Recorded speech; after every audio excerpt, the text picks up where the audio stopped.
এইবিলাক ল'ৰা মানুহৰ খেল তুমি পঢ়ি শুনি ডাঙৰ ডাক্তৰ হোৱা এয়াইতো দেউতাৰ মোৰ আশা মা ক'ত লিখা আছিলে কি ল'ৰা মানুহৰ খেল ছোৱালীয়ে খেলিব নোৱাৰে ডাক্তৰ ল'ৰা আৰু ছোৱালী উভয় যদি হ'ব পাৰে তেন্তে ক্ৰিকেটাৰ হোৱাত বাধা কি হ'ল তৰ্ক নকৰি এইবিলাক কথা কি লিখা থাকিব লাগে নেকি এইবিলাকে মোৰ আগৰ পৰাই চলি আহিছে যে ছোৱালী মানুহে ক্ৰিকেট খেলিব নাপায় মা তুমিনো সাজ পোছাকত আধুনিকা একবিংশ শতিকাৰ নাৰী তুমিও কিয় কামত তোমাৰ দৰে যদি হিমাৰা লাভলীনা মেৰিকমৰ মাকে চিন্তা কৰিলে হয় আমাৰ সমাজত তেওঁলোকৰ দৰে অমূল্য সম্পদ ঘৰতে পালে হয়নে বাৰু মা আমাৰ সমাজৰ আটাইতকৈ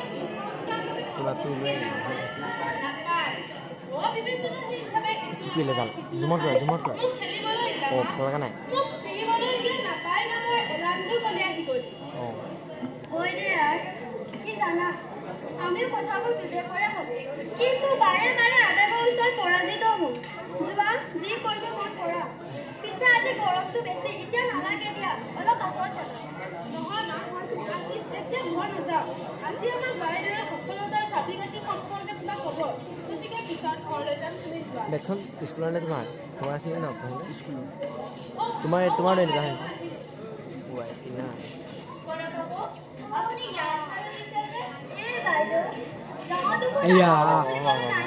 অকণ বেগাগে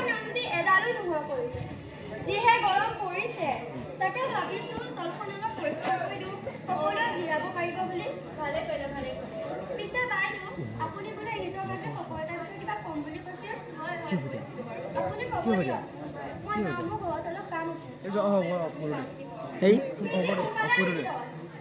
এই ফুৰি আহিব দিছে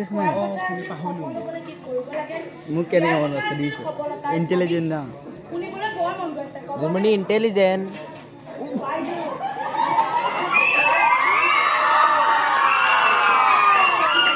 ইমান কষ্ট কিমান কিতাপ পঢ়িম আৰু নোৱাৰিছো দেই কেশৱ এনেকৈ কষ্ট নকৰাকৈ মানুহ সফল হ'ব নোৱাৰে বাৰু আজি মই সকলোকে আমি কেনেকৈ সফল হ'ব পাৰি তাৰ বিষয়ে কওঁ তোমালোক শুনিবলৈ সাজুনে শুনা তেন্তে সফল আৰু সফলতাৰ মূল চাবিটো হ'ল সপোন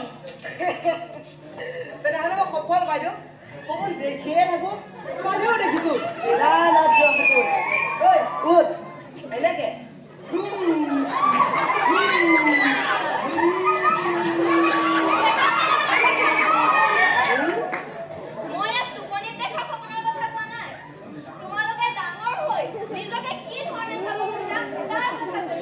ঐ মালা নকৰ লাগে মই চাব বিচাৰো সপোনৰ দেউকা পাৰিবানে বাৰু মৰম তুমি ডাঙৰ হৈ কি হ'বা তোমাৰ সপোন কি হয় বাইদেউ বাইদেউ এগৰাকী ভাল শিক্ষয়িত্ৰী হয় কৰি দেখুৱামনে দেখুৱা মই এযোৰ চাদৰ মেখেলা পিন্ধি শ্ৰেণীকোঠালৈ সোমাই যাম মোক দেখি সকলো থিয় হ'ব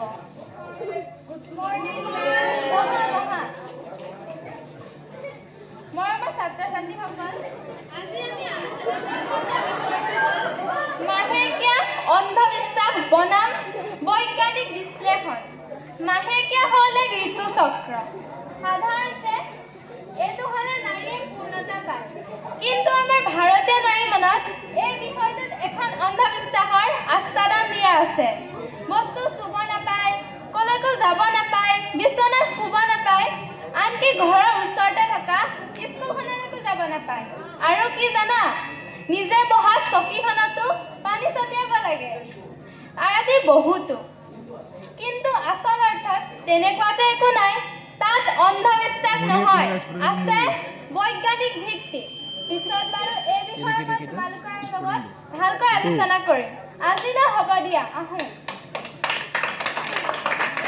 তুমি মোৰ ভাল কথাটো উপস্থাপন কৰিলা মৰমী আমাৰ সমাজখন আগুৱাই যাবলৈ হ'লে এই মাহেকীয়া নামত থকা অন্ধবিশ্বাসৰ আস্থাদানখন আঁতৰাবই লাগিব তেতিয়াহে আমাৰ এই সমাজৰ নাৰীসকল আগুৱাই যাব পাৰি বাৰু বৰষা তুমি কি হ'বা মই গায়ক হ'ম বাইদেউ, কৰি দেখুৱাব লাগিবনে?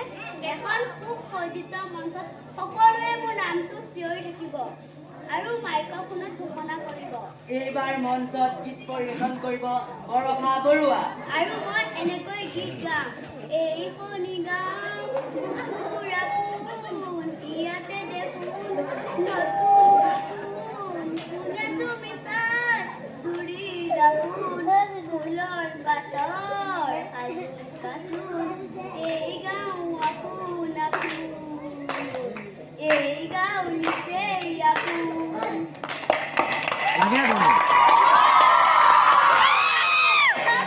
আগুৱাই যোৱা, সফল হোৱা। বাৰু হিমা, তোমাৰ সপোন কি? তুমি কি হবা? বাইদেউ মই সমাজ সেৱা কৰিম। গছ ৰোপণ কৰিব লাগে, পৰিৱেশ প্ৰদূষণ কেনেকৈ ৰোধ কৰিব লাগে তাৰ বিষয়ে মানুহক সজাগ কৰিম। সজাগ কৰিবলৈ তুমি কি কৰিবা? মানুহক গছ ৰুব কম। হিমা, গছ ৰুব নহয়, গছ ৰুই তাৰ প্ৰতিপালন কৰিবলৈ কবা। পাৰিলে গছ ৰুব নকলেও এটা কথা নিশ্চয় কবাই যে গছ নাকাটিব বা গছ কাটিব নালাগে। কেশৱ, তোমাৰ সপোন কি? কেশৱ, মোৰ সপোন ইঞ্জিনিয়াৰ হোৱা। নাই নাই নাই, মোৰ সপোন ডাক্তৰ হোৱা। ইমান ভয় লাগে। মোৰ সপোন উকিল হোৱা। ইমান পঢ়িব লাগে। মই বাইদেউ ব্যৱসায় কৰিম। মই এখন দোকান খুলিম। সেইখনত যদি ভাল লাভ পাওঁ আৰু এখন দোকান খুলিম। এনেকৈ সজাম মোৰ সপোনৰ সাম্ৰাজ্য। সঁচাই আমি পঢ়া শুনা কৰো কেৱল এটা চাকৰিৰ বাবেহে, কিন্তু আমাৰ সমাজখনত এজন চাকৰিয়ালৰ যিমান প্ৰয়োজন এজন ব্যৱসায়ৰো সিমানেই প্ৰয়োজন। আমাৰ সমাজখনত এখন দোকান নহলে জানো আমি চলিব পাৰো? সেইদৰে আমাৰ সমাজখনত এখন দোকানৰো প্ৰয়োজন, এজন সিমান চাকৰিয়ালৰো প্ৰয়োজন হয়। বাৰু স্মৃতি, তুমিতো ক্ৰিকেটাৰ হবা। যিমান বাধা বিঘিনি আহিলেও তুমি তোমাৰ সপোনত সফল হ'ব লাগিব, আগুৱাই যাবা, কাৰোলৈ ভয় নকৰিবা। ৰাহুল কি হবা? বাইদেউ মই নাট্যকাৰ আৰু অভিনেতা হ'ম। মই এখন নাটক লিখিম, নাম দিম সপোনৰ ডেউকা। তাত মই, মৰমী, বৰষা, হিমা, স্মৃতি, কেশৱ সকলো থাকিম। বাইদেউ তাত আপোনাকো ৰাখিম। আপুনি আমাক সপোনৰ কথা ক'ব আৰু আমি ডাঙৰ হৈ আমি কি কি হ'ম সেই বিষয়ে অভিনয় কৰি দেখুৱাম। আৰু আপুনি কেনেকৈ একাগ্ৰতা, হাৰ নমনা স্বভাৱ থাকিলেহে জীৱনত সফল হ'ব পাৰি সেই বিষয়ে ক'ব। বাৰু বাইদেউ, আমাৰ নাটকখনৰ শেষৰটো ডাইলগ কি হ'ব জানেনে? কি হ'ব? আমি হমেই সফল। হমেই সফল। আমি হমেই